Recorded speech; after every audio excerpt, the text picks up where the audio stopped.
والسلام على آله حق قدره ومقدار العظيم إن الله وملائكته يصلون على النبي يا أيها الذين آمنوا صلوا عليه وسلموا تسليما صلى الله تعالى عليه وعلى آله وصحبه وسلم تسليما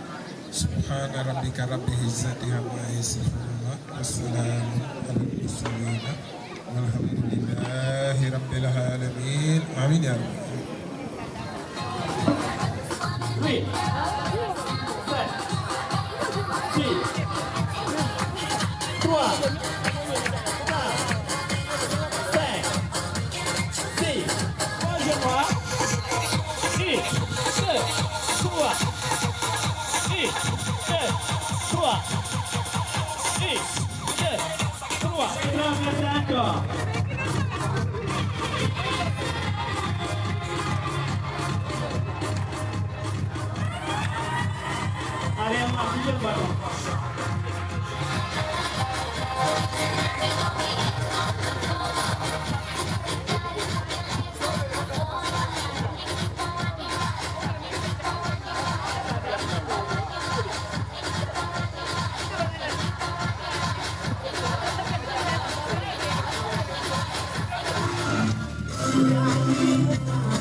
'jël coiffeuse yi ni leen yéen am ngeen wàll ci dëkk bi am ngeen cër ci dëkk bi subventionné nu bii defe naa mooy 3e année ñun ñu daan def daan joxe daawuñu joxe projet defe naa de léegi sunu projet mi ngi toll ci kenn ku ci nekk ñeent fukki junni ak lu teg ren bi ñuy dem fan la mujjee dem CICES ñu def fa concours international sa jëmm moo tax ñu am boobu fit bu ñu daan dem dañuy dikk tàggu la ren dañ laa yëgal ni la nag ñaanal ñu rek bu ñu jox dara ndax jox nga ñu daaw jox nga ñu ren boole kook di daanu ginge ak say kaar ak say enveloppe yoo xamante ni ci lañ daan def suñuy sandwich jënd ci suñuy ndox jënd si suñuy boisson ba pare yëkkati xaalis bu bari participer ren loolu noonu moo nu may boobu fit ñu joxe suñu caution presque téeméeri junni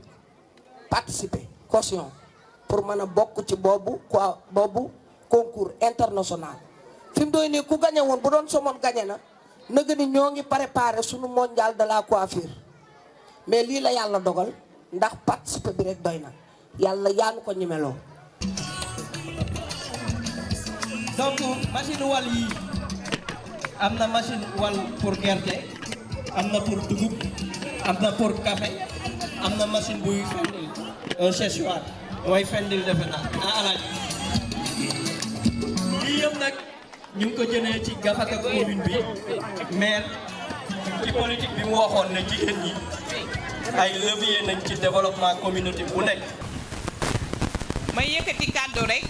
si turu GIE Femme Battante ñun ñoo nekk maison de la femme mooy ñi sol tenue bleu yi ngeen di gis bés bi nag bu ñu amoon lu ëpp tenue yi dinañ ko defal suñu maire Salifou Diouf parce que jaral nañu ko maison de la femme 2 ans ñi ngi fi ñu nekkoon ci ay jafe-jafe wallahi boobu monsieur le maire mu ngi ñuy xool ndekete mu metti woon lool ñu yenu suñuy paan amuñuy machine ñuy dem fu ne léeg-léeg dañ daan dem ba Ngaparou di dem ba Ngëriñ di wol suñuy dugub da daan jafe lool naaj bu tàng ñuy yenu suñuy paan parce que amuñu woon machine monsieur le maire mii moo ñu teggil coono bi ñu ngi koy ñaanal nag lépp lu mu bëgg si dëkk bi yal na ko yàlla defal jigéeni GIE yi ñëpp a ngi góorgóorlu may njëkkee si sama GPF di nuyu sama présidente bu baax muy aytaloo maa ngi koy jaal suñu wéjur bi génn àddina bu yàggul ñu ngi koy jaal bu baax a baax a baax di wax GPF ngi taxaw takku pour liggéey ñi ngi ci formation yi te defe naa ne fii ak quelque temps dinañ dégg GPF yi ci leneen ak leneen lu dul ci wàllum xaalis jigéen ñëpp takku nañu pare pour liggéey parce que loolu lañu suñu maire sant monsieur le maire xoolul ko ànd ak moom xoolul ku ko faral li mu bëgg si dëkk bi mooy jigéen ñi nañu am nekk ay femmes développement loolu la monsieur le maire Salif Diouf woote si dëkk bi te defe naa ne ñun jigéen ñii loolu lañ doon xaar si moom kon nag ñun ñoo war a takku ñun jigéen ñi ñoo mën a defar Somone ma ne. asalaamaaleykum nuyu nañ mbooloo mi fi teew yëpp di leen nuyu di leen jaajëfal temps amul dafa cher di nuyu nag jiital nuyoo bi monsieur le maire premier adjoint deuxième adjoint di nuyu suñu chef de quartier monsieur Fall yow moom ku la ñàkk uti la ku la amul it uti la macha allah mention spéciale yow yaa njëkk a teral sa GPF billaay wallaay bañaloo ñu dara yow lépp lu ñu bëgg suba ma ngoon rek yaa ngi si grâce pour jàppale monsieur le maire temps bi nag moo ñu xoj mais bëggoon nañoo wax lu ëpp lii monsieur le maire yàgg fi lool téwér xanaa dañuy dem pour xew-xew bi am fu mu ne nii mooy bés bu nga xamante ne ni dañuy feetal 1er mai bi nga xamante ne ni dañuy sargal jigéen ñi ñëpp ak góor ñi. mani la tey la 1er mai fête du travail loolu la bëgg a wax. yow xanaa fête de travail amul décembre ak janvier février yow lan la nii dimbale ma yow soofoo. yow yaa war a noppi yow yaa ko jàng yow ko sonal nit ñi nga mel ni kunkande ne woon day xar géej gi te xarul dara nag yow sonal nga nit ñi waaye yow xanaa sax dañuy yëppaan daf la waajal yow du caaji nga ko jëndaloo. pour mu ñëw sama carte sama waa gox laa ko woo man. maam loo moo ma defal nii. waaw defal ko seen sama nijaay bi fayee ko jox mu jox ma. dafa leer. barki borom daal. waaw. Mor. waaw. ana caaya bu weex bi. ana caaya bu weex bi laa wax. xanaa lu sama caaya jëlee.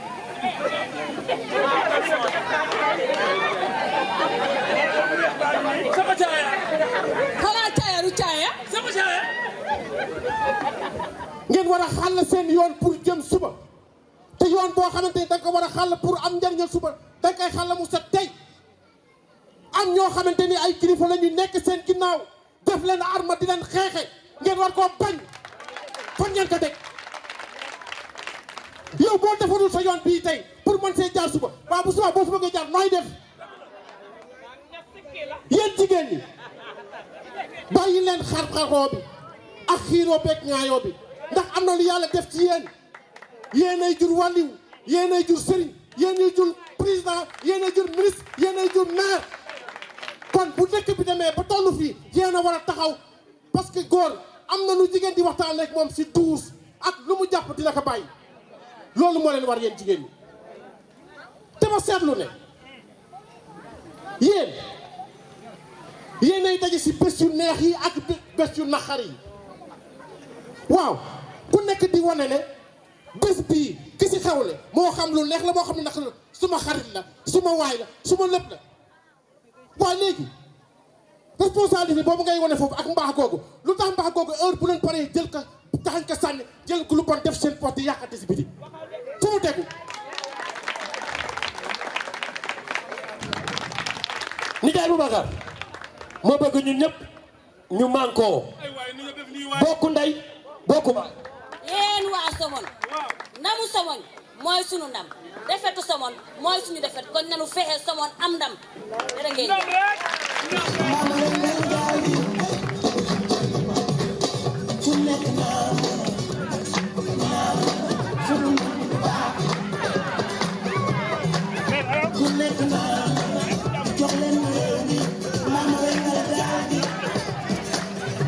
waaw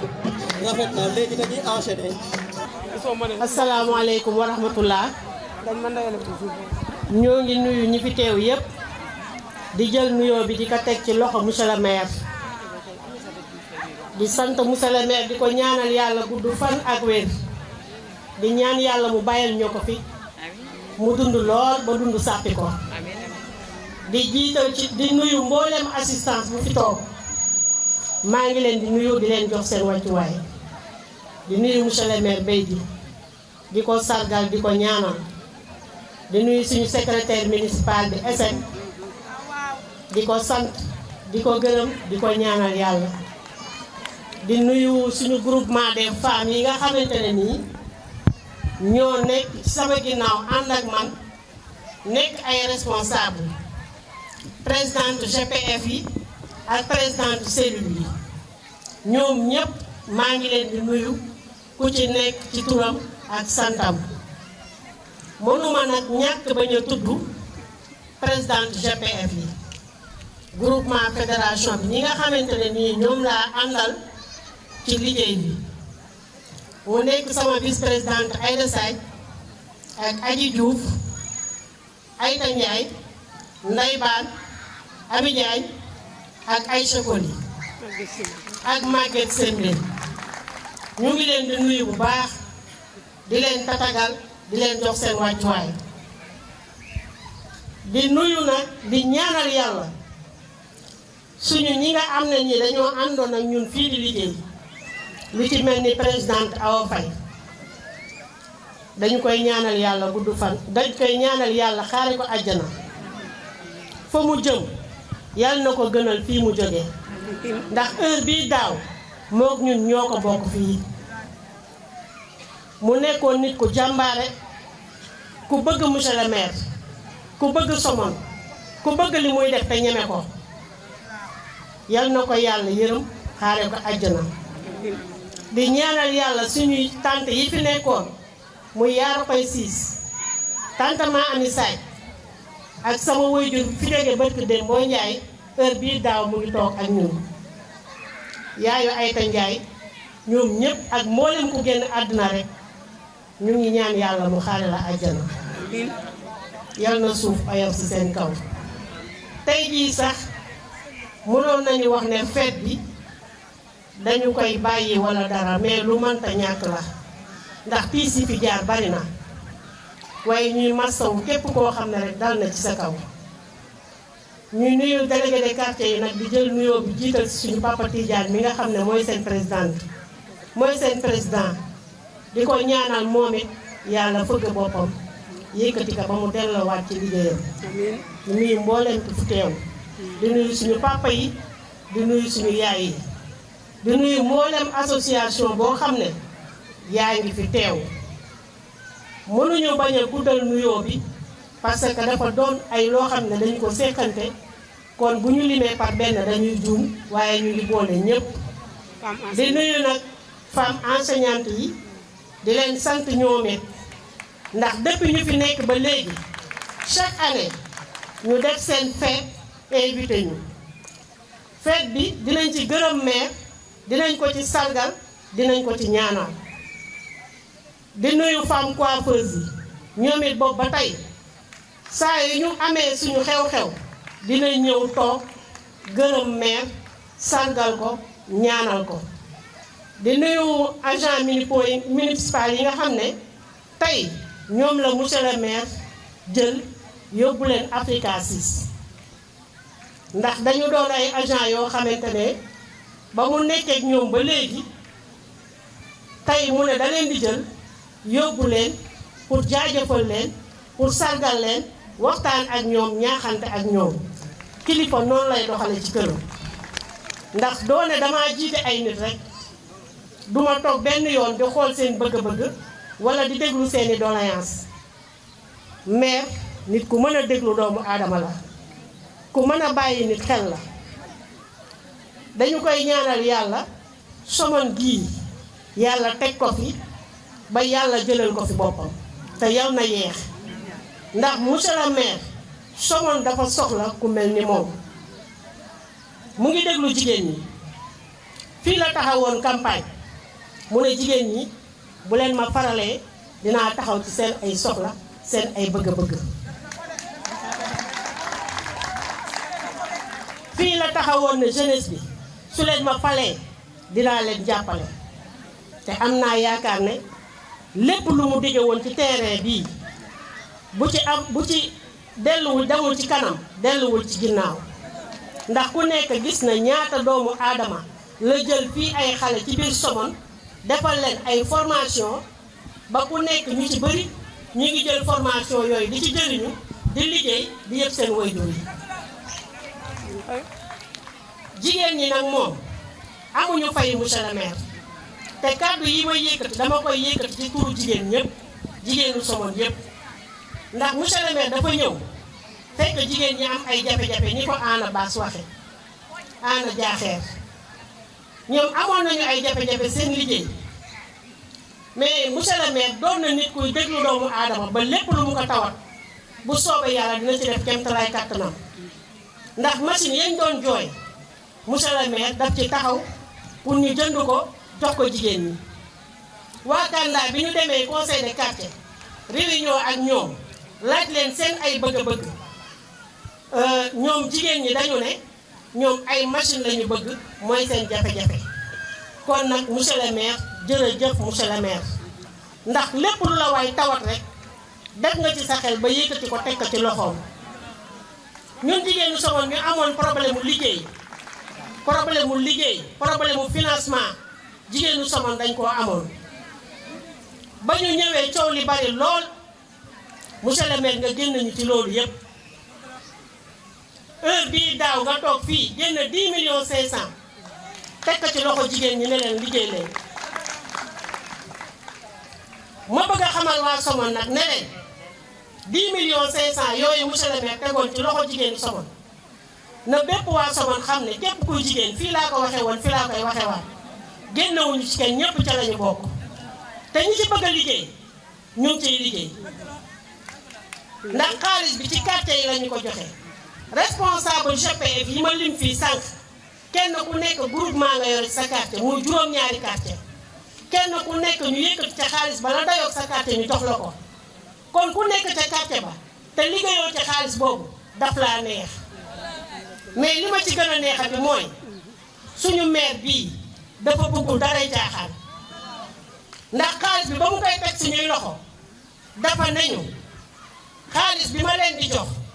dama leen koo mayu ma leen ko pour ngeen lekk ko tëdd seen kër yi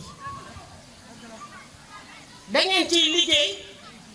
at bu jot ngeen def ay compte ñu gis li ngeen di liggéey lan la sàmm moomu ko demb moomu ko Somone yépp ko bokk salaire am bi nga xamante ne da koo yëkkati woon may ko jigéen ñi Somone joxu ko ñi mu farak moom kese da koo jox képp ku dëkk Somone te bëgg ci bénéfice wu xaalis baa ngi circulé ci biir marché Somone yi te marché Somone yi am naa yaakaar képp ku dëkk Somone boo nekkul ci marché yi bariwul de boo nekkul ci marché yi yaa ngi ci groupement GPF yi kon xaalis bi Somone yépp ko bokk beneen bi ci des nag ma koy ñaax sama mbokki jigéen ñi kenn ku ci yor groupement na nga xam ne xaalis bi dañu koo joxe pour jigéen yi mën a liggéey pour mën a avancer ndax ñun jigéenu Somone yii ñaan nañu yàlla ba xaalis bi ñu yor dem ba nekk ay millions yi millions. incha allah ndax daaw lañ ñu ko joxoon commencé nañu def compte yi commencé nañ ko def am nañu tàmbali am na ñoo xam ne commencé guñu te dañu bëgg incha allah fees 3 mois 4 mois kenn ku nekk la nga liggéey di nga yegg ba ci kanam monsieur le maire tàllal ko mu xam ne lii mu la joxoon lii la jur ndax bëgg nañu Somone yegg foo xamante ne fii jigéen ñi Sénégal yëpp yegg dañoo bëgg Somone yegg foofu te pour ñu yegg fa nag ñoo mën a takk suñu ndigg yii bàyyi parparloo gi bàyyi xiiroo bee ŋaayoo bi ñun ñoo mën a takk suñu ndigg yii jël suñu doom yi xiir leen ci lu baax ñun ñoo mën a takk suñu ndigg yii jël suñu jëkkër yi xiir leen ci lu baax mooy lan nañoo ànd ñoo bokk ndey ak baay nañu ànd liggéey Somone parce que loolu suñu ko defee moom la ñu war a def suñu ko deful moom la ñu war a def ñoo ngi nuyu nag di sant mouvement ànd taxaw maire bi nga xamante ne depuis maire nekk fi ñoom ñoo koy accompagner ci li muy def lépp lu ñuy liggéey tey jii président bi mooy Mbaye Soda ñu ngi koy nuyu di ko jaajëfal ndax liggéey bi ñuy def bari nañu nekk ci ginnaawam nag dañuy jël nuyoo bi rek teg ko ci loxoom di ko jaajëfal gis nañ liggéey bi rafet na car macha allah présidente cellule yi nag fàttewuma leen ndax dafa doon loo xam ne xëy na dañoo ëpp GPF yi su ma nekkee di ko lim dama fi gën a yàgg ñoo ngi nuyu ñëpp di sant ñëpp di gërëm ñëpp jaa ngeen jëf. baax na. madame la maire sa discours bi am na solo am na ñam lool macha allah. asalaamaaleykum wa rahmatulah taala wa barakatuh. El Hadji Abdoulaye Boye, imam ratib de Somone. Monsieur Kamel, directeur général de l'hôtel New Horizon Baobab. Monsieur le PDG de l'hôtel Africa 6 Plage. Monsieur le président de la communauté chrétienne de Somone. Monsieur Mor Diop, directeur général de l'hôtel Sali Princesse. Madame Maro, responsable du club de judo de l'hôtel Baobab Somone. Monsieur Ndiaye, infirmier chef de poste de Somone. Mesdames, Messieurs les directeurs et directrices d'école, Mesdames, Messieurs les conseillères et conseillers municipaux de Somone, Messieurs les délégués de quartier, chers invités, Mesdames et Messieurs, chers concitoyens. Après avoir salué les personnalités ici présentes en leur qualité, grade et titre, je voudrais tout d'abord vous souhaiter la bienvenue à cette cérémonie. C'est avec joie et une grande fierté que je me tiens cette année encore devant vous pour cette cérémonie qui revêt plusieurs symboles, le bilan à mi-parcours de notre action municipale, la remise de subventions aux associations qui œuvrent au quotidien pour le bien-être de notre communauté, ainsi que la distribution de machines à coudre et de moulins en soutien à l'autonomisation de la femme. Avant toute chose, permettez-moi de souligner l'importance de cet événement. Ces équipements, ces moulins, ce soutien financier sont bien plus que de simples objets. Ce sont des leviers qui permettent à nos femmes, nos piliers de famille, d'accroître leurs indépendances économiques, de créer des opportunités pour elles-mêmes et de participer activement à la transformation de notre commune. C'est un pas décisif vers un avenir plus équitable où chaque citoyen, chaque citoyenne peut se sentir acteur de son développement. Je tiens à remercier chaleureusement toutes les associations qui, par le travail incessant, leur dévouement et leurs implications, contribuent à l'épanouissement de notre terroir. Grâce à vous, nos quartiers et places publiques se transforment, se dynamisent et deviennent des lieux de solidarité et de partage. Les subventions que nous vous remettons aujourd'hui ne sont qu'un signe de reconnaissance pour votre engagement, mais aussi une invitation à continuer davantage sur cette voie avec toujours plus de passion et de détermination. Je ne voudrais pas passer sous silence le travail remarquable de nos femmes qui, au-delà de leur rôle traditionnel, sont de plus en plus présentes dans des secteurs économiques diversifiés. En leur remettant aujourd'hui ces machines à coudre, moulins et séchoirs, nous leur offrons des outils concrets pour développer leur activité, augmenter leur production et surtout améliorer leurs conditions de vie. Enfin, en ce jour de célébration du 1er mai, la fête du travail, permettez-moi de rendre hommage à toutes celles et tous ceux qui œuvrent chaque jour pour faire avancer notre collectivité. À vous, mes chers collaborateurs et collaboratrices de la mairie, qui par votre engagement, votre rigueur et votre dévouement contribuer à la réussite de nos projets et de l'amélioration de la vie de nos concitoyens, je tiens à exprimer ma plus profonde reconnaissance. Vous êtes les vrais artisans de la transformation de notre commune. Votre travail mérite d'être célébré aujourd'hui et chaque jour, car sans vous, rien de ce que nous réalisions ne sera possible. Je vous remercie tous du fond du cœur pour votre investissement et pour la confiance que vous m'accordez, ainsi qu'à toute l'équipe municipale. Ensemble, nous contribuerons à faire grandir cette commune, à bâtir un avenir meilleur pour nos enfants et renforcer les liens de solidarité qui nous unissent. Merci à tous et vive notre commune, vive le travail collectif. Je voudrais, comme l'a dit tout à l'heure M. El Hadji Boy Sadji, remercier le directeur de l'hôtel Baobab. Aujourd'hui, nous, Somonois, nous sommes actionnaires majoritaires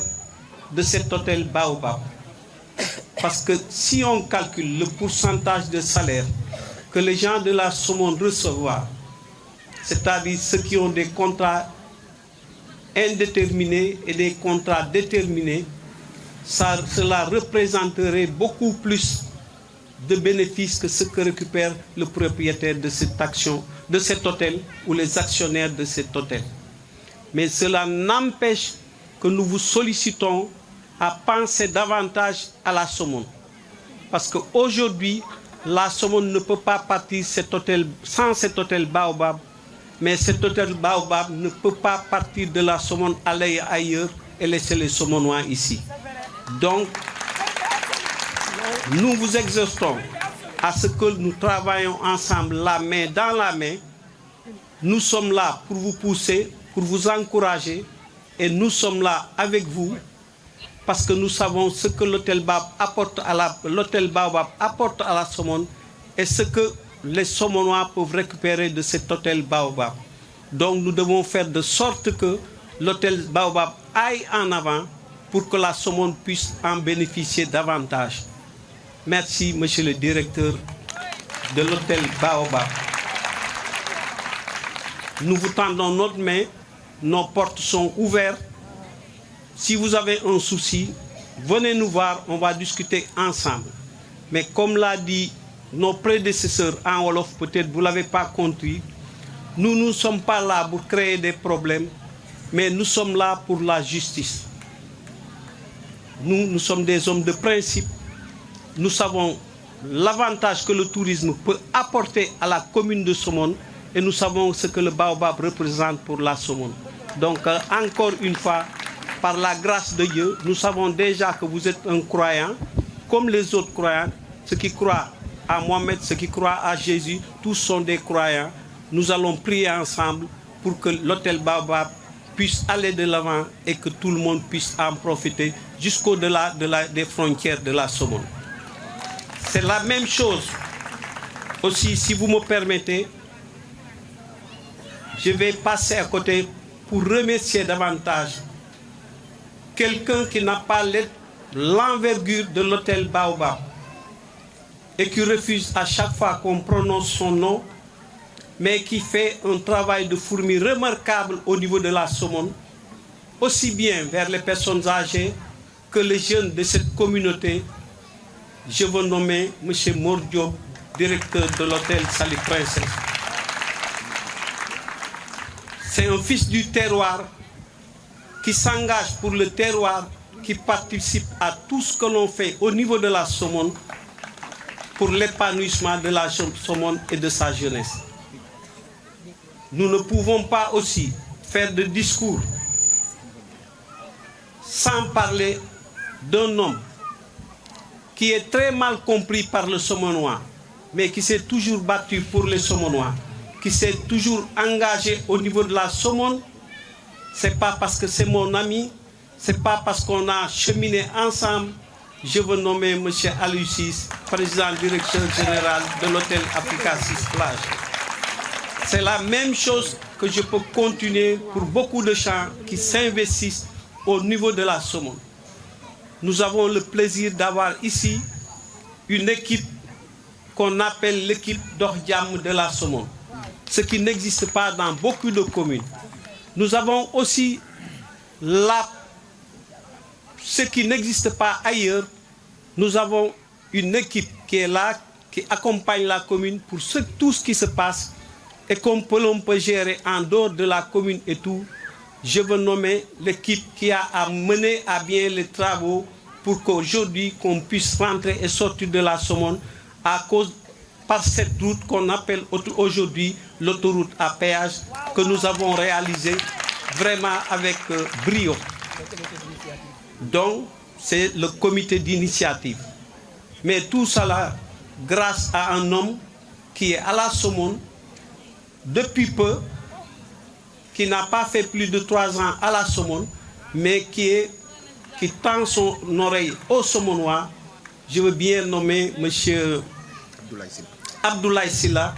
qui nous a fait cette route-là avec l'accompagnement des gens de la Somone. Donc, je remercie aussi M. Pierre, qui est aujourd'hui le président de l'équipe basket de Somone. Nous avons vu les résultats qu'ils sont en train de faire. Nous ne demandons pas plus ni mieux. Mais tant que nous le pouvons, nous allons exiger des résultats, mais on ne peut pas et on ne doit pas exiger de résultats sinon on ne met pas ces personnes dans de bonnes conditions. En dernier lieu, je vais citer Madame Maro, qui est une femme très brave. Elle nous a ramené des médailles avec les maigres moyens dont elle dispose au niveau de l'équipe de judo de Baobab. Nous l'encourageons et nous demandons à tous les gens de la Somone de faire comme elle. Nous remercions tout le monde. Donc, suñu xol sedd na dootuñu continuer liñ fi wax ci wolof rek doy na sant nañ ñëpp. Ñun nag lu may wax toujours laay wax soxlawuñu ñu gërëm ñu parce que dañu taxawoon fii wax nit ñi fal leen ñu boo leen ñu falee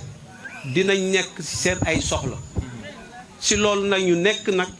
ñun nag duñu joxe làmmiñ duñu joxe bopp rocc ci làmmiñ dañuy wax tuuti jëf lu bari mais encore une fois dama koy waxaat ko Somone ma ñor ou Somone laa bëgg du lu ñuy wax lu ñuy jëf la. Malheureusement nag jamono biñ toll soo dul wax lu bari joxe tuuma lu bari wax lu jeex dañuy defe ne yow daal bokkuloo nekkuloo mais ku dégg xale yi li ñu wax ci festival bi Kera wax ko ci réseaux sociaux wax ko ci lu bari war nañu yeewaat ñun ñëpp ku dégg ñi fi théâtre li ñu wax war nañu yeewaat dëkk bi daal ñun ñoo ko bokk bu campagne jotee nag kenn ku ne am nga droit campagne bu laaj jotee kenn ku ne am nga droit ngem bu tuus samp sam dënd mais bu yàlla defee lu mu def mu sampa kenn ñun ñëpp nañu tëj carte yi ba beneen yoon liggéeyal suñu dëkk loolu rek mooy lu am solo ñun gannaaw yàlla ak yonent bi ak waajur yeeg kilifa yi ci dëkk bi ñun faraluñu kenn yilifuñu waa Somone ñoo ñu yilif ñun waa Somone lañu faral ñooy suñuy patron parce que ñoo tax ñu nekk fi ñu nekk ñun nag xeex bi ñuy xeex ak dox bi ñuy dox ak li ñuy wax dañ koy wax pour xale yi waxuñu ko pour suñu bopp parce que boo faloo wala ñuy jiital la da ngay xam ne ay nit a tax nga jiitu loolu nag suñu ngor duñu may mukk pour suñu intérêt bopp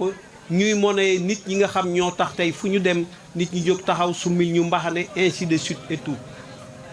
li ñuy wax ñay buy xàll mbabal doom jaa tax bu ñuy sonn ci politique bi ñu nodd timis duñu mën a dem julli ji c'est parce que dafa am teraanga ñu bu ñu bëgg pour xale yi nga xam dañu àndoon ak ñun si ngor bi bu ëllëgee ñu ànd accompagner leen ñu continuer ndono li continuer ko liggéey dëkk bi jëm kanam ñu ngi sant ñëpp di gërëm ñëpp ngeen baal ñu wax wasalaam. Merci monsieur le maire.